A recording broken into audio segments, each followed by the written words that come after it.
KTR lunch motion పిటిషన్పై హైకోర్టులో విచారణ ప్రారంభమైంది. జస్టిస్ శ్రవణ్ కుమార్ బెంచ్లో వాదనలు మొదలయ్యాయి.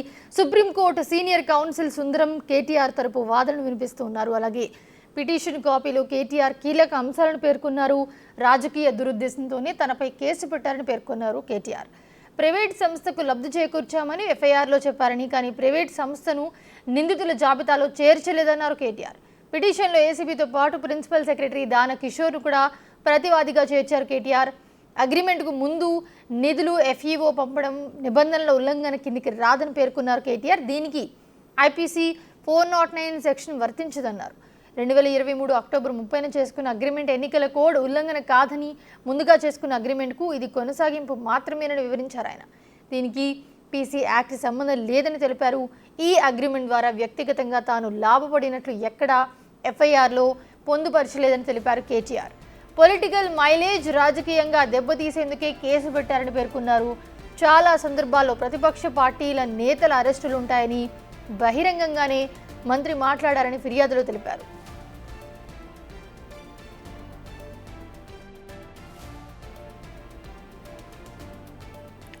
ఈ క్రమంలోనే ప్రతిపక్ష పార్టీ నేతలను టార్గెట్ చేసి ఏదో ఒక తప్పుడు కేసు పెట్టి అరెస్ట్ చేస్తూ ఉన్నారని పలు సుప్రీంకోర్టు జడ్జిమెంట్లను కూడా పిటిషన్ కాపీలో జతపరిచారు కేటీఆర్.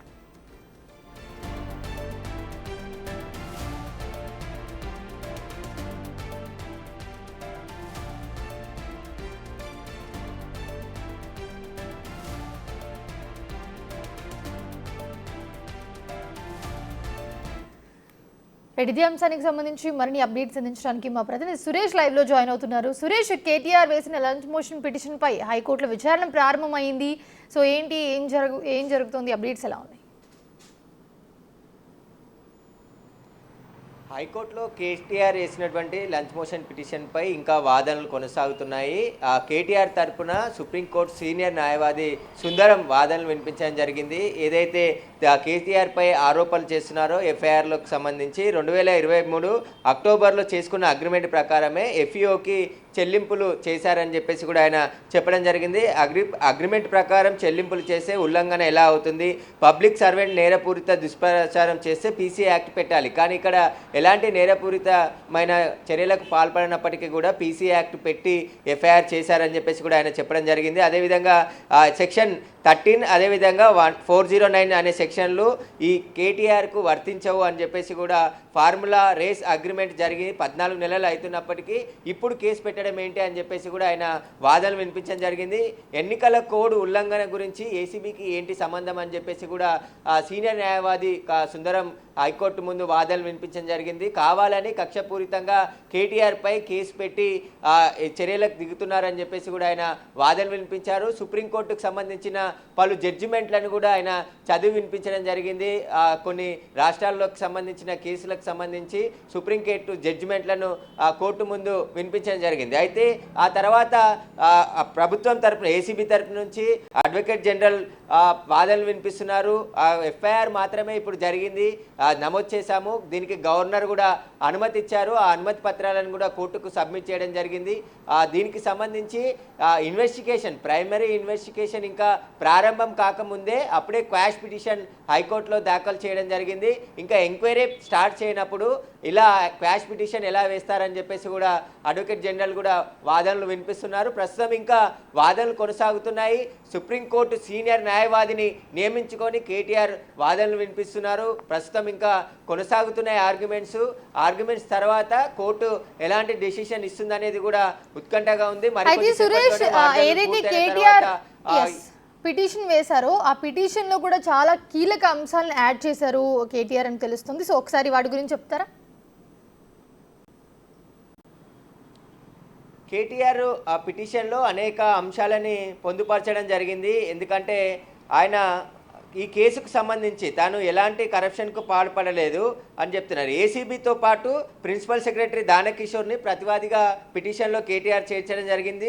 రాజకీయ దురుద్దేశంతోనే నాపై కేసు పెట్టారని చెప్పేసి ఆయన ప్రస్తావించారు. ప్రైవేటు సంస్థకు లబ్ధి చేకూర్చామని ఎఫ్ఐఆర్లో చెప్పారు.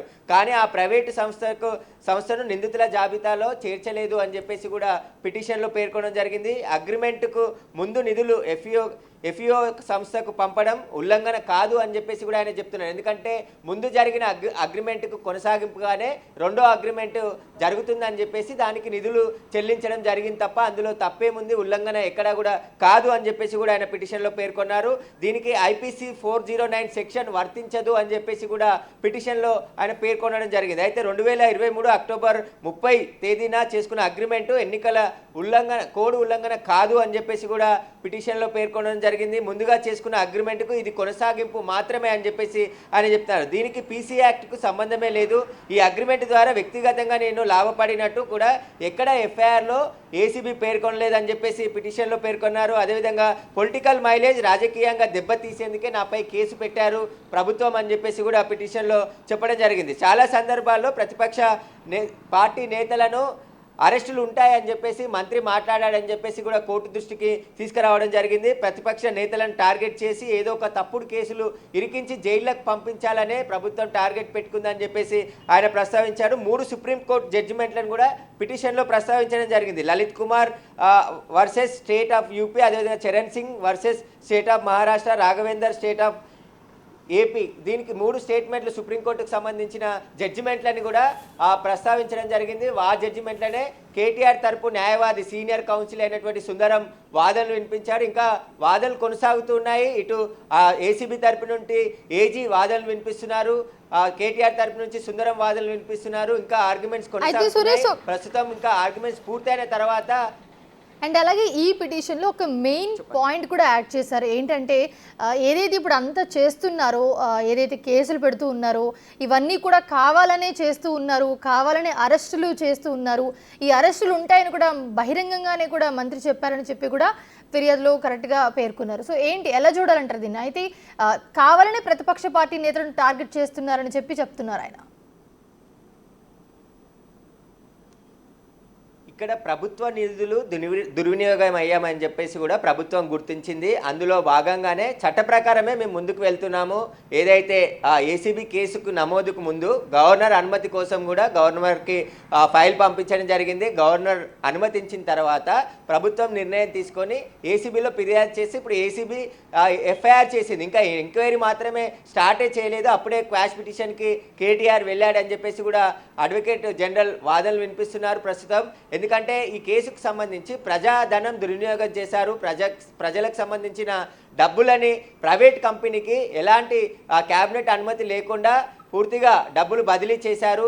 ఇక్కడ అగ్రిమెంట్, రెండో అగ్రిమెంట్కి సంబంధించి ఇక్కడ మొదటి అగ్రిమెంట్లో స్పాన్సర్గా వచ్చినట్టు కంపెనీ విత్డ్రా అయిపోతే మళ్ళీ గవర్నమెంట్ హెచ్ఎండిఏనే దాంట్లో పార్ట్గా చేసి అగ్రిమెంట్ జరగకముందే డబ్బులు చెల్లింపులు జరిగాయి. కానీ ఇక్కడ విత్డ్రా అయిన కంపెనీకి సంబంధించి, స్పాన్సర్గా వచ్చిన కంపెనీకి సంబంధించి ఎలాంటి మెన్షన్ చేయకుండా డబ్బులు ఎలా చెల్లించారు? ఎందుకంటే ఇక్కడ అగ్రిమెంట్, రెండో అగ్రిమెంట్ కుదరలేదు, ఇంకా మాట్లాడుకోలేదు, దానికంటే ముందే డబ్బులు ట్రాన్స్ఫర్ చేశారు. దీంట్లోనే కేటీఆర్ ఎందుకు ఆయన ఆదేశాలు ఇచ్చి ఈ డబ్బులని ట్రాన్స్ఫర్ చేయించాడని చెప్పేసి కూడా ఇన్వెస్టిగేషన్ చేస్తేనే అన్ని విషయాలు తెలుస్తాయని చెప్పేసి కూడా అడ్వకేట్ జనరల్ చెప్తున్నారు. ప్రస్తుతం ఏసీబీ కేసు మాత్రమే నమోదు చేసింది, ప్రైమరీ ఎంక్వైరీ ఇంకా ప్రారంభించలేదు. నిన్ననే కేసు అయింది.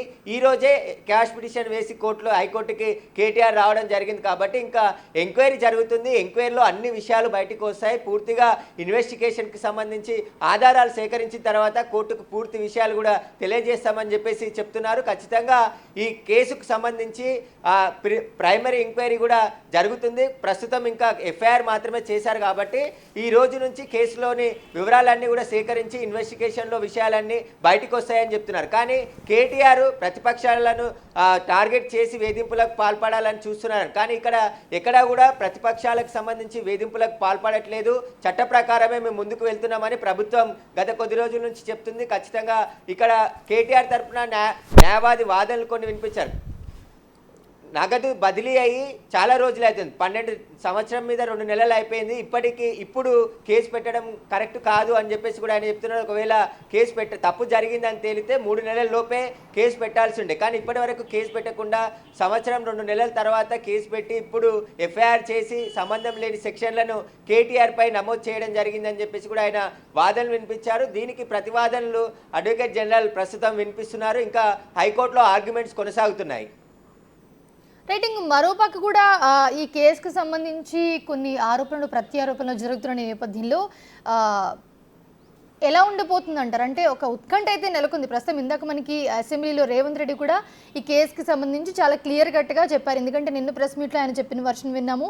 సో ఇందాక మనకి అసెంబ్లీలో రేవంత్ రెడ్డి కూడా చాలా క్లియర్ కట్గా మాట్లాడారు. ఇది ఎక్కడ స్టార్ట్ అయింది, నేను ఎవరిని కలిశాను, ఎక్కడి నుంచి ఇది బయటకు వచ్చింది, దీని తర్వాత ఏసీబీ అధికారిని ఎలా కలిశాను అని చెప్పి.